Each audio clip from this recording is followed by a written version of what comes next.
Hello, this is Judy, and for the next hour, I will be reading from the January 2026 issue of the Toronto Star on the Niagara Frontier Radio Reading Service.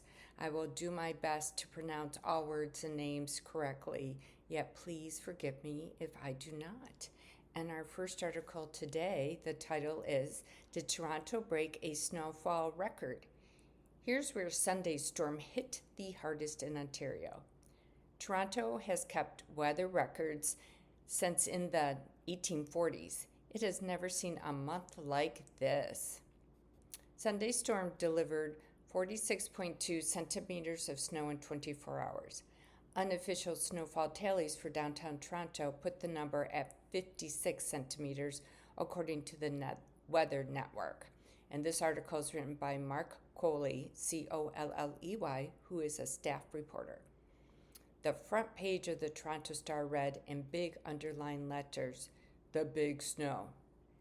That's not this morning's paper, but the paper 61 years ago from February 26, 1965. The day before, records would unveil was the snowiest day on record at Toronto Pearson Airport. Move over 1965, there's a new big snow.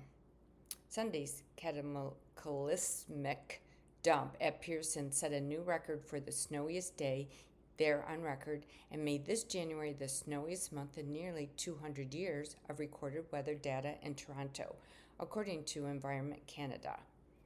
It smashed a record that stood for more than 74 years, and January isn't done yet. Here's how Sunday's storm walloped Ontario. Record snowfall in Toronto. On February 25, 1965, a total of 39.9 centimeters of snow fell at Pearson Airport, according to Environment Canada meteorologist Jeff Coulson, Coulson, in what was previously the snowiest day on record. But that was smashed by Sunday's storm, which delivered 46.2 centimeters of snow in 24 hours. An automated sensor at a weather station downtown, closer to the lake, logged 56 centimeters, though that total is an estimate because it wasn't measured with the same precise methodology as at Pearson. Toronto has now received 88.4 centimeters in January, making it not just the snowiest January on record here, but also the snowiest month, period. The previous worst January, 1999, when Toronto Mayor Mel Lastman called in the army to help dig the city out. And the previous worst month, December 1951, when 86.6 centimeters of snow fell on Toronto. Toronto started keeping records in the 1840s. January 2026 now owns the record. Toronto was particularly hammered Sunday because of a phenomenon known as lake enhancement. Environment Canada meteorologist Jeff Coulson told the Star. When a storm system passes over a large open body of water, it picks up additional moisture, which both creates more precipitation and fuels the storm's energy.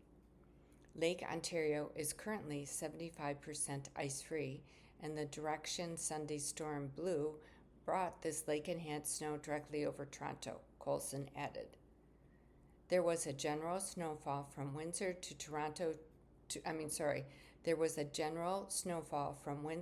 to London to Toronto to Kingston to Ottawa.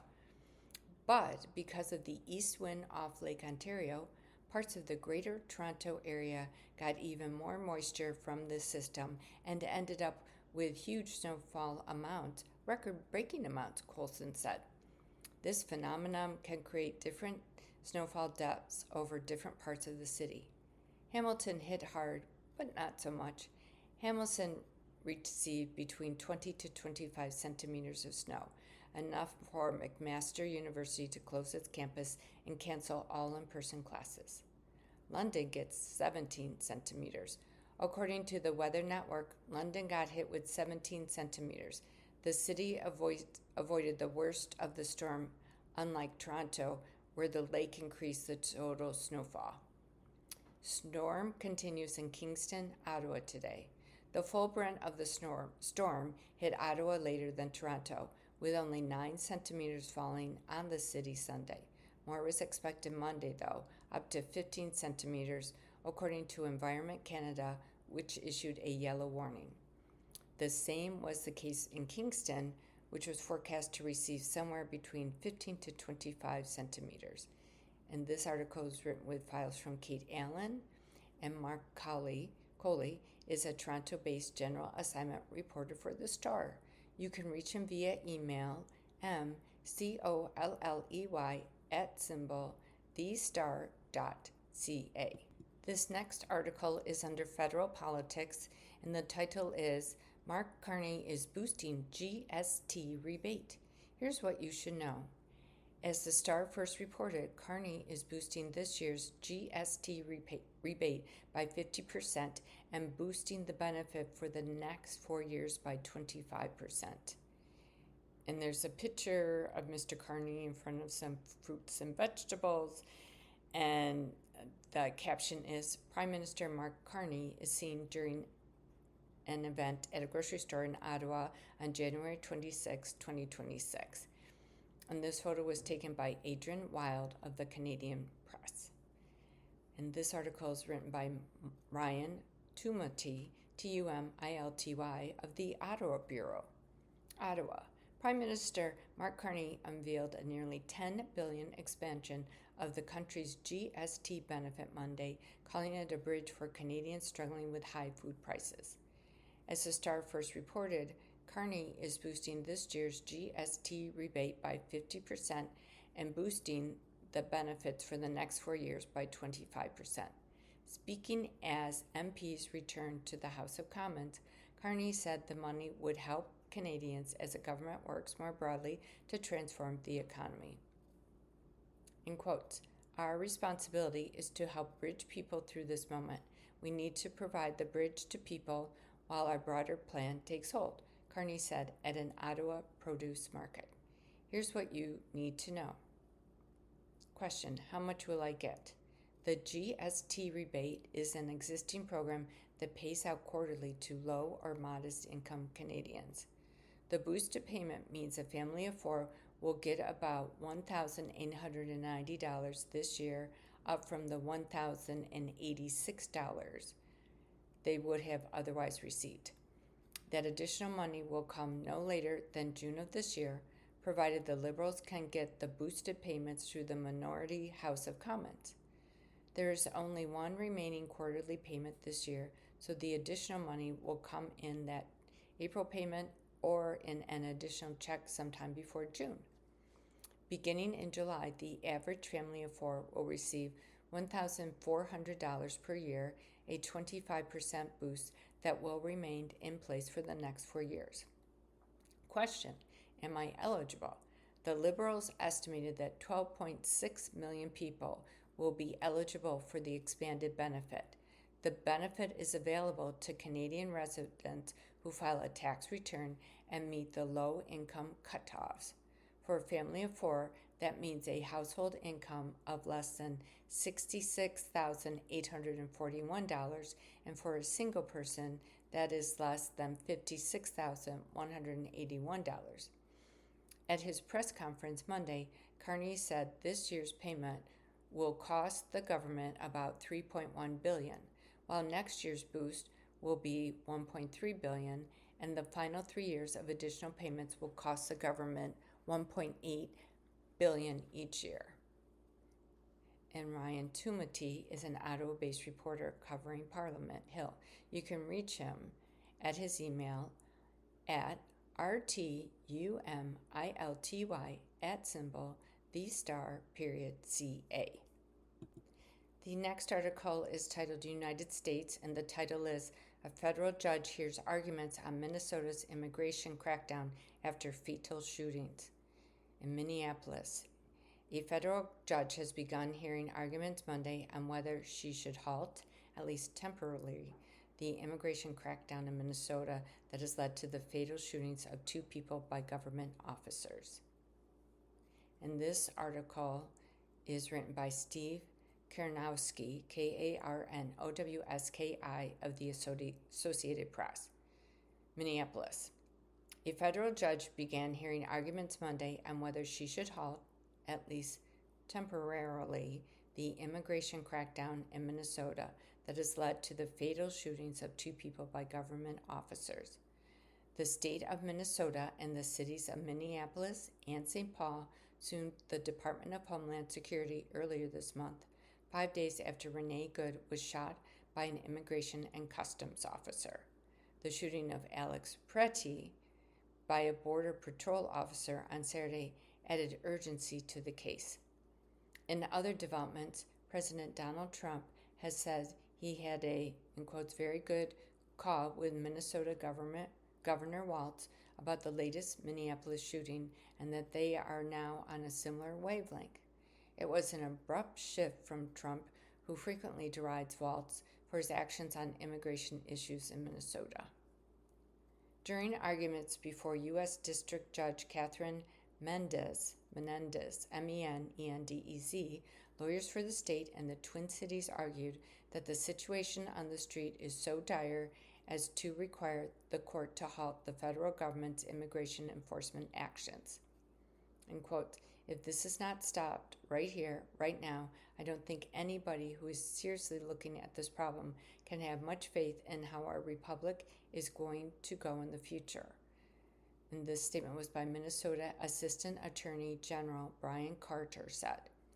The Justice Department's attorneys were set to speak later Monday. Menendez asked attorneys for the state and the cities where she should draw the line between a legitimate law enforcement response and one that violates the Constitution. She questioned whether the state and city arguments will require her to decide policy differences between the president and Minnesota. Trump also said he would send Border Czar Tom Homan to Minnesota. The president's statement comes after Homeland Security Secretary Kristi Noem and Border Patrol Commander Gregory Bovino, who has become the public face of the crackdown, answered questions at news conferences over the weekend about Pretty's shooting. Trump posted on social media that Homan would report directly to him. Since the original court filing, the state and cities have substantially added to their request in an effort to restore the conditions that existed before the Trump administration launched Operation Metro Surge in Minnesota on December 1st. The lawsuit asks the judge to order a reduction in the number of federal law enforcement officers and agents in Minnesota back to the level before the surge and to limit the scope of the enforcement operation. Justice Department attorneys have called the lawsuit, in quotes, legally frivolous and said Minnesota, quotes, wants a veto over federal law enforcement. They asked the judge to reject the request or to at least stay her order pending an anticipated appeal. Democratic Minnesota Attorney General Keith Ellison said during a news conference Sunday that the lawsuit is needed because of the, in quotes, the unprecedented nature of the surge. It is a novel abuse of the Constitution that we're looking at right now. No one can remember a time when we've seen something like this. It is unclear when the judge might rule. The case has implications for other states that have been or could become targets of ramped up federal immigration enforcement operations. Attorneys general from 19 states, plus the District of Columbia, led by California, filed a friend of the court brief supporting Minnesota. If left unchecked, the federal government will no doubt be emboldened to continue its unlawful conduct in Minnesota and to repeat it elsewhere, the attorneys general wrote.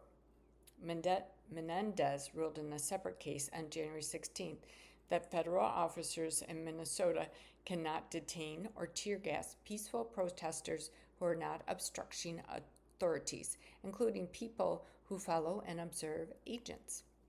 An appeals court temporarily suspended the ruling 3 days before Saturday's shooting, but the plaintiffs in that case, represented by the American Civil Liberties Union of Minnesota asked the appeals court late Saturday for an emergency order lifting the stay in light of Preddy's killing.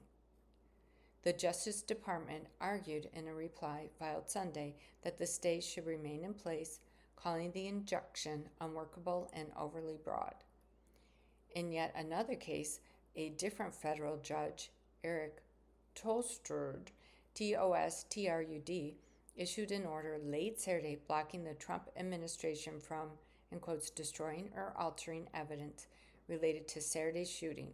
Ellison and Hennepin County Attorney Mary Moriarty asked for the order to try to preserve evidence collected by federal officials that state authorities have not yet been able to inspect.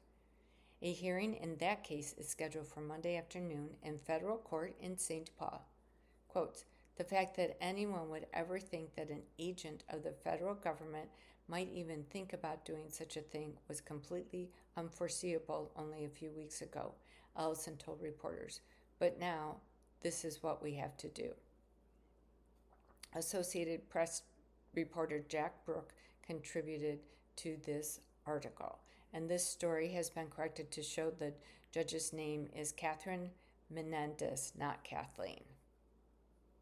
This next article is under Toronto the Better.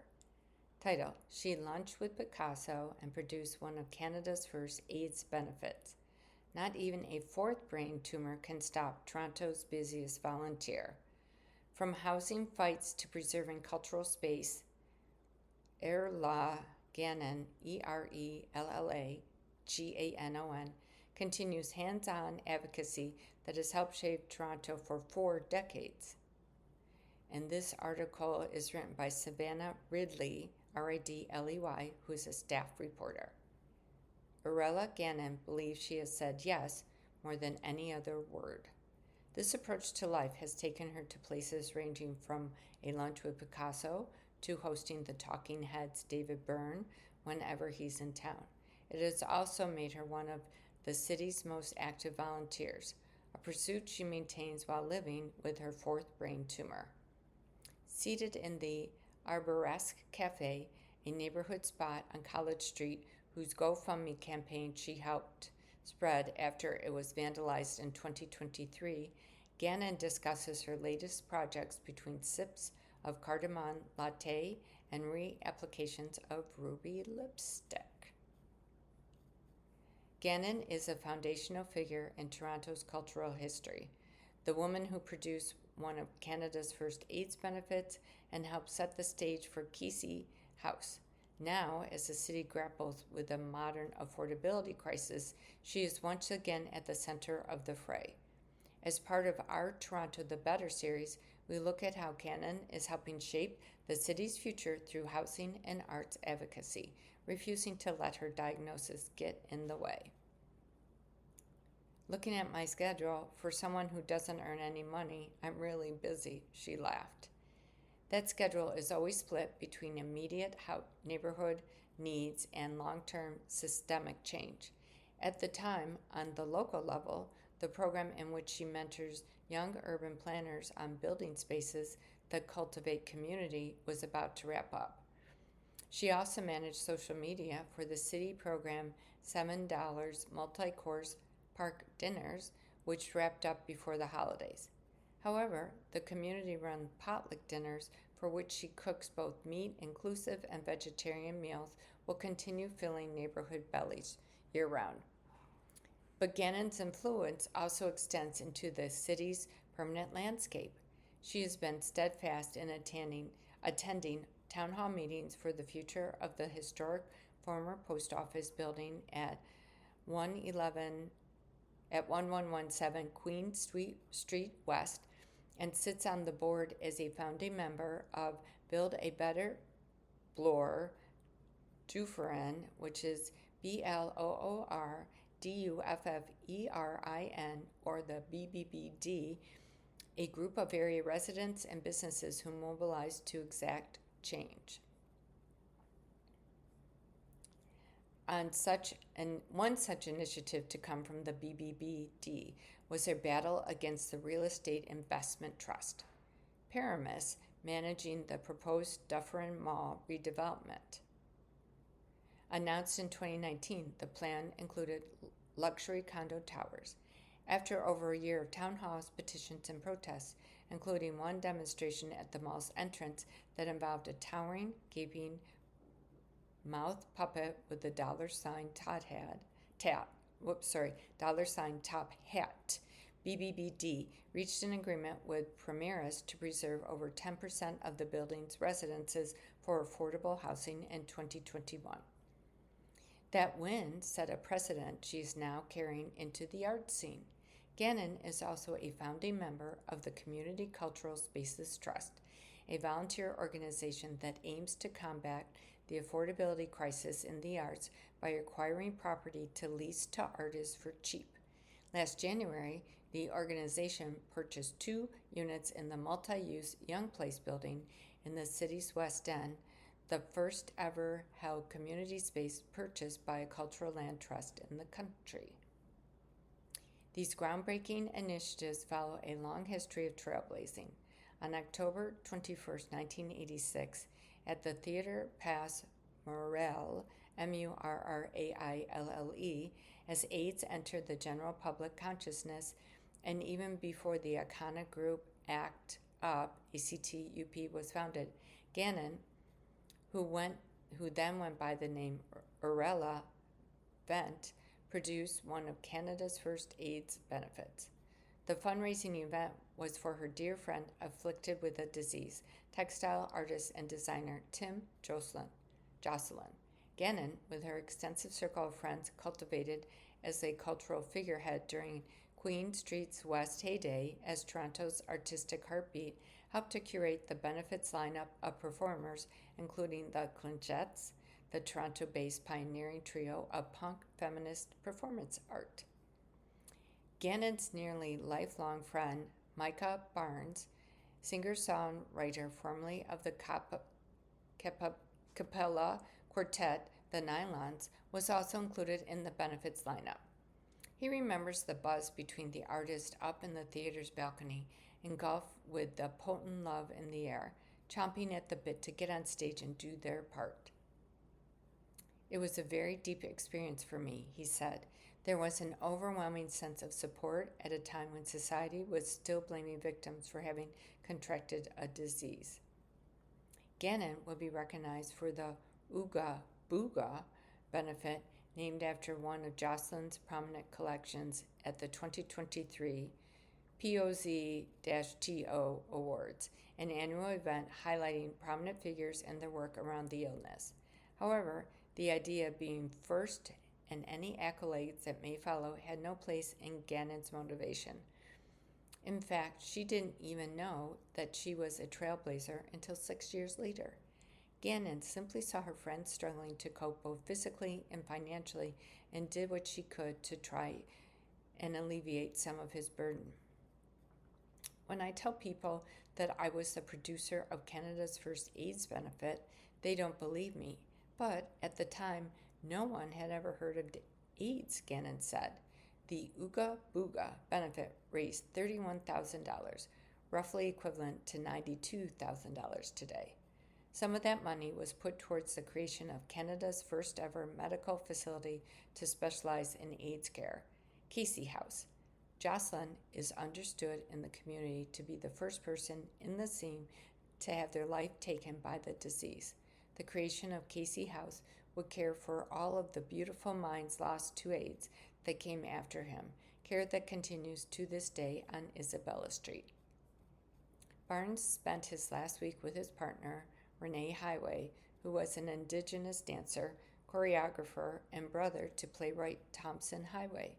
At Casey House, Barnes recalled the extraordinary care Highway received in his last days. Care that was set into motion that one evening in 1986 when Gannon filled the Theatre Pas Murrell with Toronto's finest. Urella has incredible taste in music, Barnes said. She really truly curated an evening that made us all feel proud and honored to be there.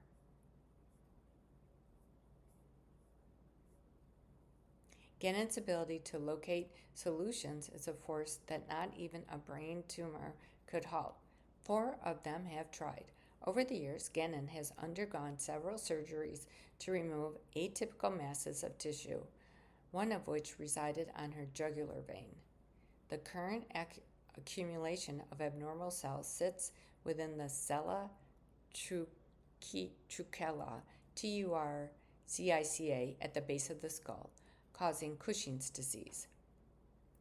Though she schedules her life around a strict medication schedule, forced to endure serious daily pain due to a fatal opioid allergy, she's glad that her condition befell her and not someone who couldn't cope with it. In fact, she says that since the growth is housed within the bone, stunting its ability to spread further, she believes she's won the lottery of brain tumors. "If you're going to get a brain tumor, get one of mine," she chuckled. Her condition makes her day-to-day more physically difficult, but it hasn't touched her spirit. She's still finding ways to serve her community with her time, culinary skills, or her Midas touch for fostering community, often all three simultaneously.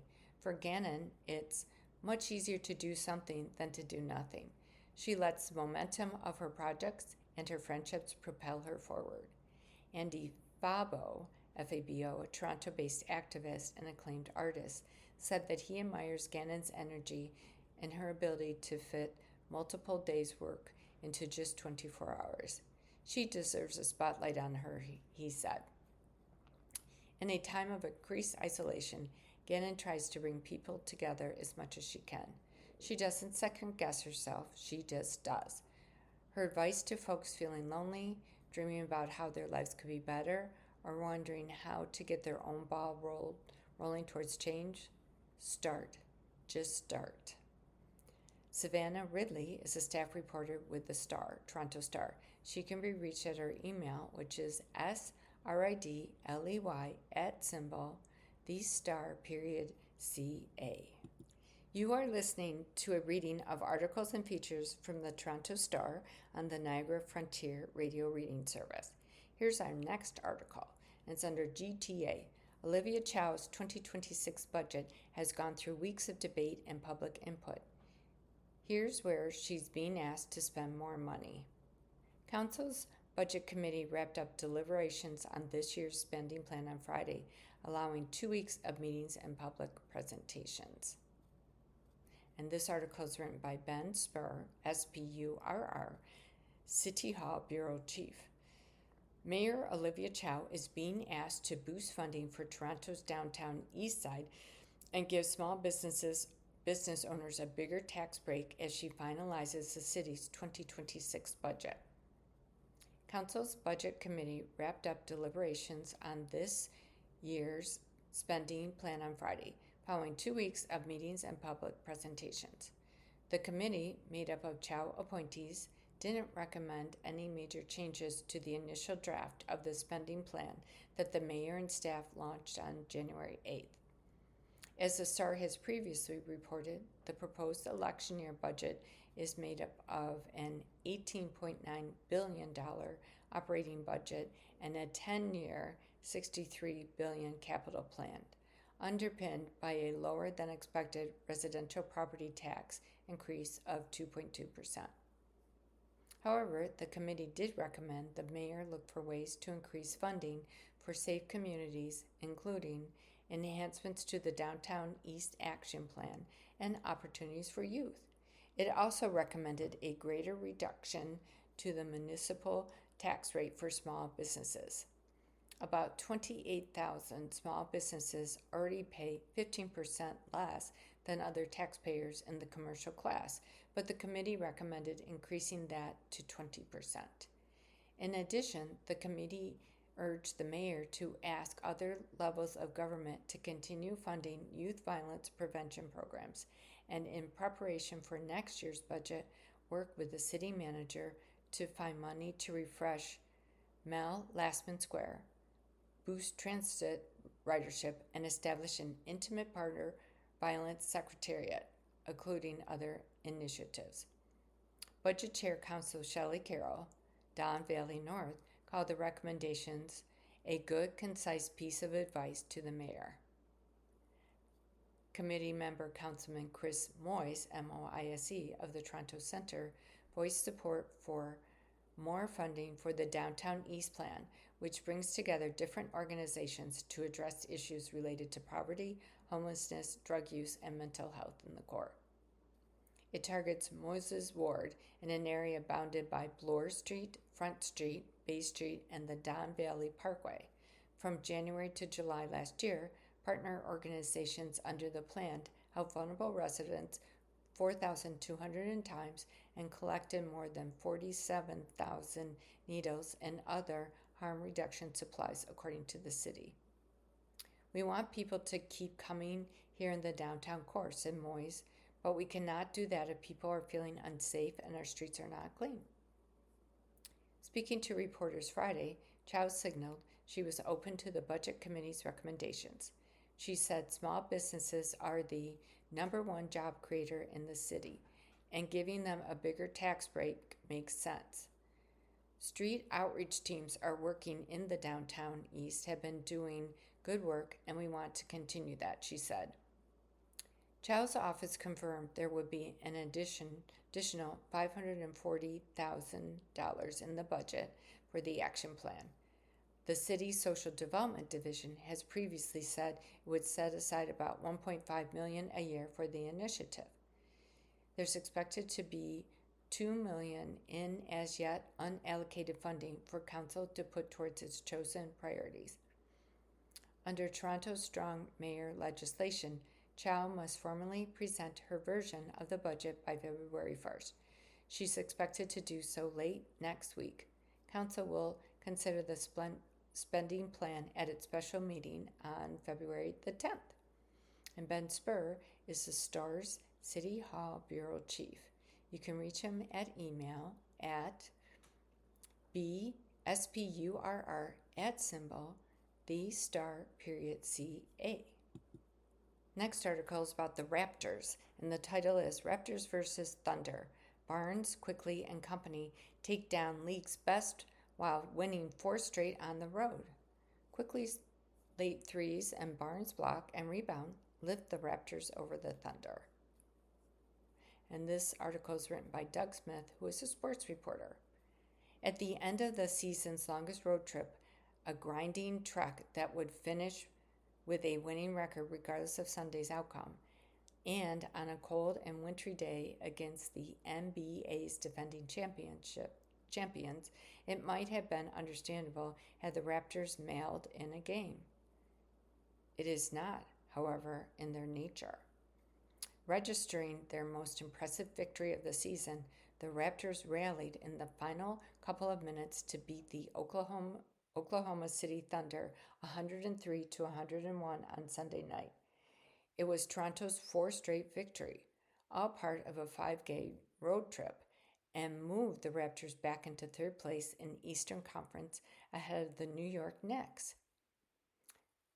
2 late 3-pointers from Emmanuel Quickly, finishing off a 21-point game, provided the offense, and 2 startling defensive plays by Scotty Barnes sealed the win for the Raptors. Isolated while guarding 7'1" Thunder center Chet Holmgren, Holmgren, Barnes cleanly blocked a Holmgren shot with less than 30 seconds left and the Raptors clinging to a 2-point lead. Then, after Jamal Sheed missed 2 crucial 3 throws, Barnes batted out the second miss for an offensive rebound that led to a 2-game ceiling foul shots by Quickly. Much is being made about the Oklahoma City's recent struggles, despite a league-best 37-9 record going into the game. And while a handful of losses after a historic 24-1 start at least has shown that they are fallible, they still remained the Thunder and deserve respect. If you're not motivated to play against this OKC team and the reigning champion, when are you going to be motivated? Raptors coach Darko Rajovic, Rajakovic, told reporters before the game. We don't spend much time talking about motivation. This is for us a game of great opportunity to play against the best, and we want to be the best. So the only way you get there is to play against the best. Among the best is Hamilton's Shai Gilgeous Alexander, and that's Gilgeous dash Alexander, the Thunder Guard, who is a good bet to repeat as the NBA's most valuable player. After a slow start and just 9 points in the first half, Gilgeous Alexander finished with 24, the 107th straight game in which he has scored 20 points or more. Gilgeous Alexander is chasing one of the sport's most impressive records. Wilt Chamberlain scored 20 or more in 126 consecutive games from 1961 to 1963. The two are the only players to get to at least 100 games. 6 Raptors finished in double figures, with Barnes posting a near triple-double with 10 points, 11 rebounds, and 8 assists to go with 3 block shots.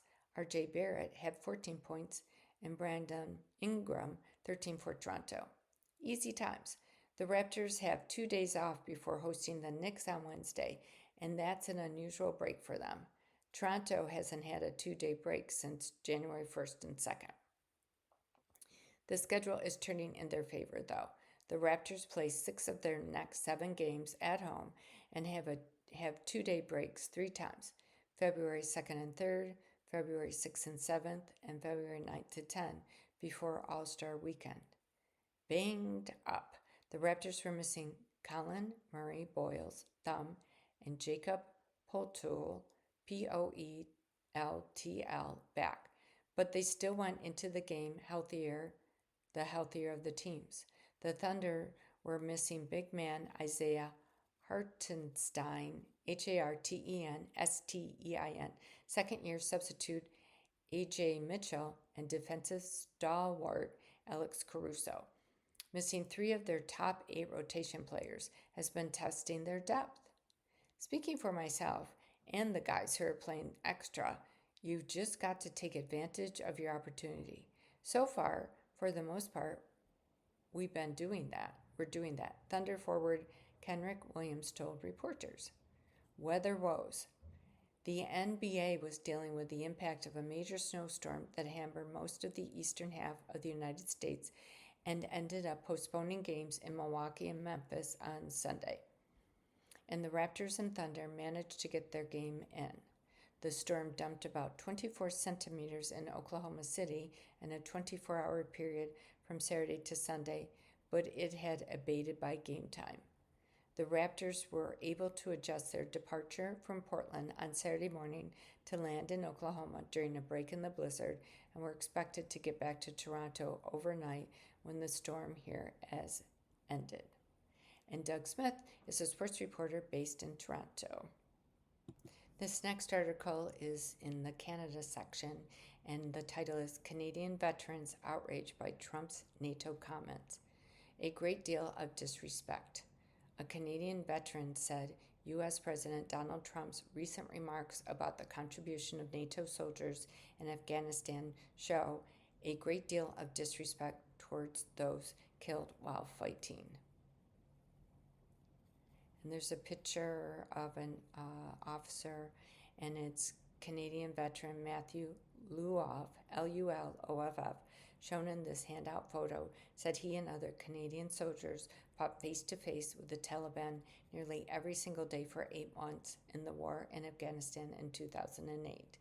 And this photo is a Canadian press. It's a handout by Matthew Luloff, Luloff. And this article is written by Nano Sheen, Nonoshen, of the Canadian Press.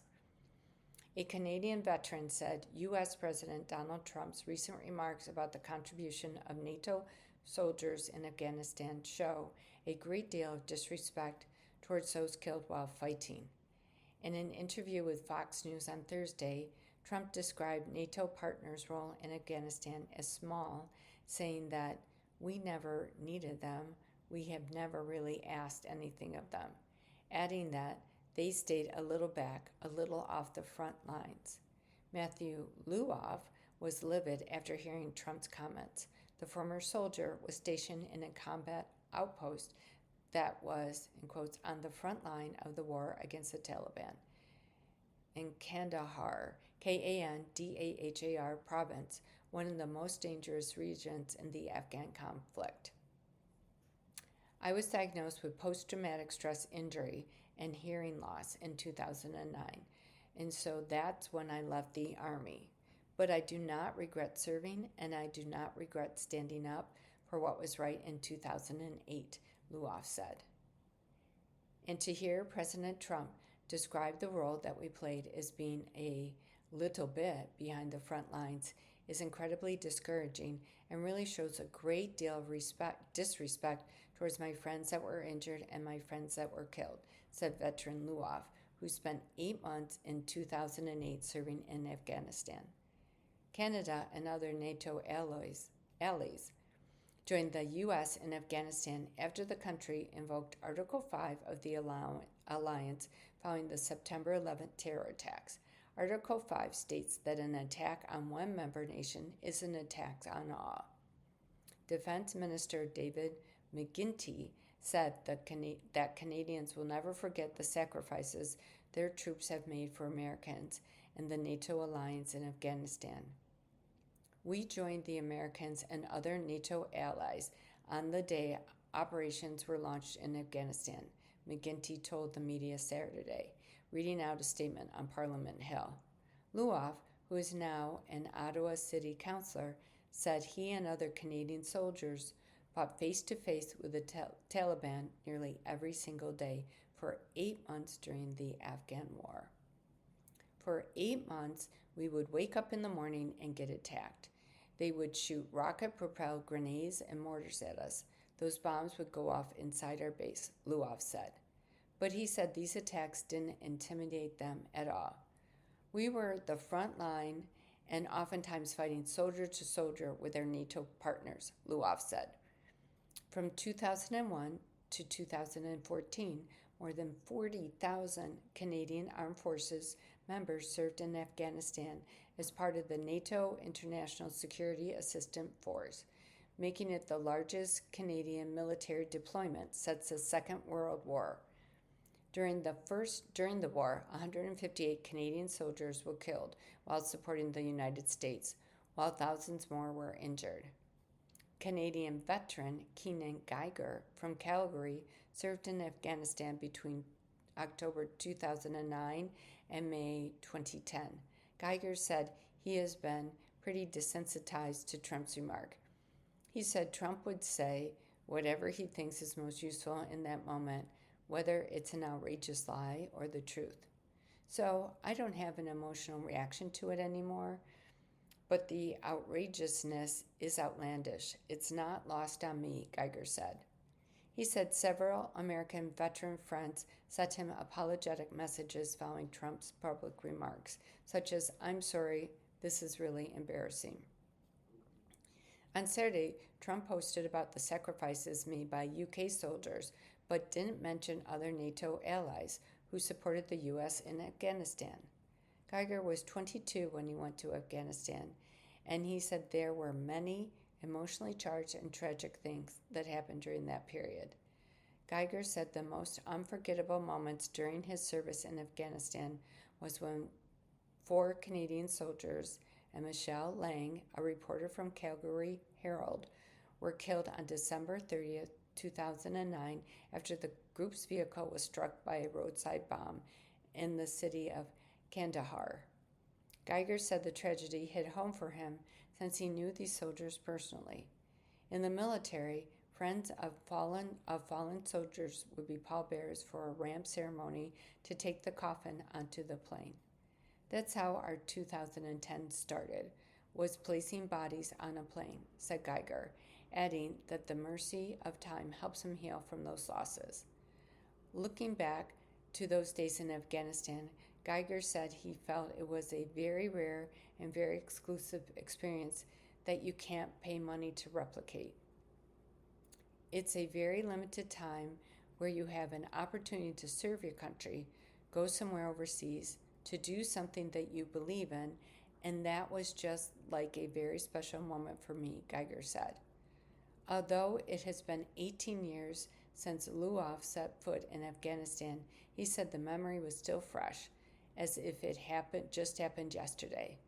Luof recalls one day where it was so hot, about 40 degrees Celsius outside, and he and several soldiers decided to sleep under a tent outside of the bunker to get some air.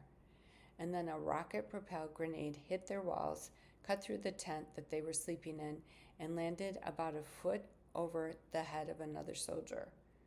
The Taliban, I guess, did not pull the pin on the charge at the front. Otherwise, Chris, the soldier, would have been dead. I probably would have lost my legs, maybe worse, Luof said. Luof said Taliban fighters would ambush soldiers on three sides, and oftentimes the only way out was a route that had been planted with explosive. Like, instead of retreating, we'd have to fight through them, and so we were ambushed over and over and over again throughout the time that we were there. Honestly, I feel incredibly lucky to have survived. Some of my friends were not as lucky as me. Luof said once a rocket-propelled grenade landed in the middle of their base, and two soldiers were chatting on the phone with their family members at the time. The RPG landed right in between them and blew off, portions of each of their bodies. One guy's head was blown open, and we covered their bodies and kept them for a couple of days while we waited for an Afghan helicopter to come and take them, Luof said. Luof said tragic memories from the war stuck with them. With proper treatment and a lot of hard work, the nightmares are very few and far between now. But I'll tell you that I was very much tortured by it for about a decade afterwards, Luof said. But Luof said he isn't alone. Thousands of Canadian soldiers who shared a similar experience to him. Mine is no more special than the rest of them. I am just a very small piece of this story. There are so many of us. This report by the Canadian Press was first published January 25th, 2026.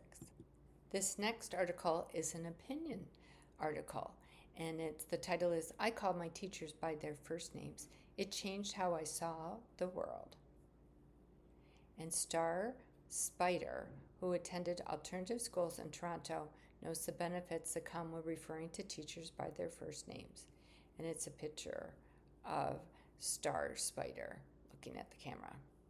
And it's by Star Spider, who's a contributor. Star Spider is an alternative school kid who lives and works in Toronto. She has had a bachelor's in philosophy from TMU and is pursuing a master's of theology at U of T's Emmanuel College. Star also serves as the executive director and peer support counselor for Counter, a nonprofit organization that works to counter psychological manipulation and coercive control. I went to an alternative school for most of my life and often find myself explaining the concept to friends. One of the first things I mention is that we called our teachers by their first names. From grade 4 onward, my teachers were Rob and Nancy, Bob and Gretchen, Martin and Irene. At the time, it felt revolutionary. Today, some of Toronto's district school board schools are experimenting with this practice, while schools in Quebec are moving in the opposite direction, reinforcing titles and formal address in an effort to restore civility and authority in the classroom strained by social media, polarization, and disconnection. The debate may seem minor or symbolic, but it touches on a fundamental aspect of how we approach education.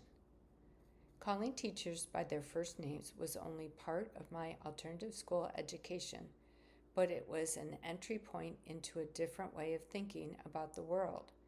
My schooling emphasized experimentation and relational learning. In junior high at my alternative school, Horizon, we ran a simulation called Town, where students took jobs, got married, paid their taxes, and ran the government.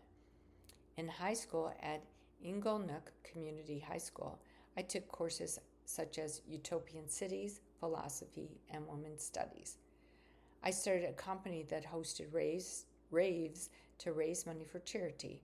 I learned entrepreneurship through practice, and my school offered the freedom and support to succeed. Within that context, first names were a pathological, and that's PEDAGOGICAL approach, rather than a gimmick. They allowed me to see teachers as human beings. I knew about their lives, their partners, their children. That familiarity deepened our mutual respect because their authority was grounded in connection. Because of my alternative school education, I learned from an early age that systems are made of people who can be challenged. I was allowed to see myself as both a student and a teacher. We were encouraged to debate and question and to shape our own version of utopia. It was a deeply humane environment, but it came with a cost. Leaving that system and entering the wider world was jarring. Upon graduation, I moved into a world of inflexible systems and rigid rules. I became a chronic entrepreneur because the corporate world's callous hierarchy didn't embrace the mutual respect I had developed in the alternative school system. My freedom was curtailed, so I learned to build my own structures and define my own roles. Nowadays, in a gig economy, entrepreneurship is easier, but it still can be a lonely and difficult road. The alternative school system provided me with a secure space to question authority and exercise autonomy, and it all started with a name. But it didn't end there. Alternative school structures were built on a simple principle. We are all human beings, and we should treat each other as such. Alternative schools accepted those of us who didn't fit into the mainstream, but the outside world wasn't hospitable to our way of life, making it hard to integrate into modern society upon leaving. It wasn't that we were underprepared by our education, it was just that we saw things differently. This challenge doesn't mean we should give up on the dream, though.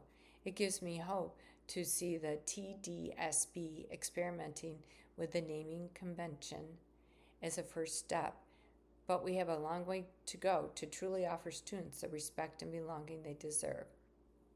As we integrate this experiment into the school system, we should also consider what comes along with it. A name is not just a name.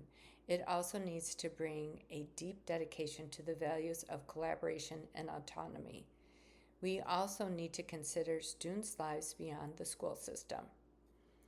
It is our responsibility to look at the institutions we are part of and ask, can I really call my superiors by their first names here? Is this a humane system? Can I have an impact? If not, maybe we should all take a page from the alternative world playbook and start exploring how to build ourselves a more utopian world. This next article is an opinion, and the title is Going Back to the Office is Costing Hundreds a Month. Here's how to shift your mindset and save. Maximize the benefits of being in the office. The social connection can boost your mental health. Leslie Ann Scourgie writes. And Leslie Ann Scourgie, Scorgie, is a contributing columnist, and she's a Toronto-based personal finance columnist and freelance contributing columnist to The Star. Coffees, lunch, transcript, parking, gas, new clothes and shoes, extra childcare, and less time for home life. These days, many Canadian workers are feeling the daily grind with less money in their pockets. Returning to the office is costing them hundreds of dollars every month. Hardest hit are Canadians with fixed incomes, long commutes, and single parents with young children. Experts agree the stress, especially financial stress, is a great enemy of workplace productivity and overall happiness. So if you've been asked to come back into the office, consider these ways to save before spending. Negotiate a hybrid schedule. Even 1 day less per week in the office cuts commuting, food, and wardrobe costs by 10 to 20%. The way to approach this with your employer is to use business terms like opportunities for white space at home and fewer interruptions, allowing for more focused work. You can pitch it as a trial period with specific KPIs, key performance indicators of success, and or ask for team-based coordination like choosing core days to be there. Optimize commuting. Carpool and ride share when you're in office. Think about time shifting your commute so you're not traveling at peak times, super stressful, and consider what errands you can knock off on your list near the office to save on time and travel later. Think about what's possible being near the office. Can you squeeze in your workout at the office's gym for a fraction of the cost? Or can you walk or cycle to the office? Take advantage. Plan those meals. Savvy meal and coffee planning. Packing is one of the biggest and most predictable ways to save $15 to $25 per day. If you have a dedicated workspace, keep non-perishable healthy snacks there to avoid impulse buying. Do some batch cooking on the weekends for your in-office days, or put together a lunch the night before. Making lunch from the previous night's leftovers is always a win. Shop from your own closet first. Before replacing your work wardrobe, what do you already have that can be restyled, deep cleaned, or mended? Though I'm 100% work from home and have been for 11 years, I'm going through this exercise with the goal of curating a capsule wardrobe, fewer interchangeable, high-quality pieces. Once you know what you're missing and what would help you elevate your look, pick those things up as they go on sale, using the store credits and gift cards. Ask about employer-supported offsets. Your employer might have commuter stipends, discount at local food options, childcare subsidies, free subscriptions to audiobooks, wellness apps like Calm or Headspace, credits for cell phone data, free access to learning programs like LinkedIn Learning, even wellness funds that can be used for gym memberships. Maximize the benefits of being in office. It's that lemons turned into lemonade thing, so try to use the in-office days strategically. Schedule high-impact meetings, collaboration sessions with your whole team, leader one-on-ones, and skip all the creative deep dives that you need quiet space for. Use the opportunity to increase visibility and boost social capital by having casual conversations with decision makers. This can lead to faster approvals or you being top of mind for opportunities, including promotions. Informal mentorship can naturally happen, and you'll probably learn something you didn't know. Most importantly, try reframing "this is so not worth it" to "what's possible for me today because I'm at the office." Is the commute itself much needed peace and quiet from a busy home? Is social connection with colleagues and nearby friends a way to boost your mental health? Is the hiring manager for a role you've applied for in office that day? Can you swing by their workstation to properly introduce yourself? This shift in thinking will also help you make peace with the increase to your cost too. For the employers out there, stats showed that amidst high inflation and a shaky economy, right now cash is queen. Better pay, flexible hours, and even the occasional free lunch will go a long way to making your teams happier at work, not just another beanbag chair, motivational speaker, or foosball table. You have been listening to a reading of articles and features from the January 26, 2026 issue of the Toronto Star. Your reader has been Judy. Thank you so much for listening, and I appreciate you all so much, and take care of yourselves and have an amazing day.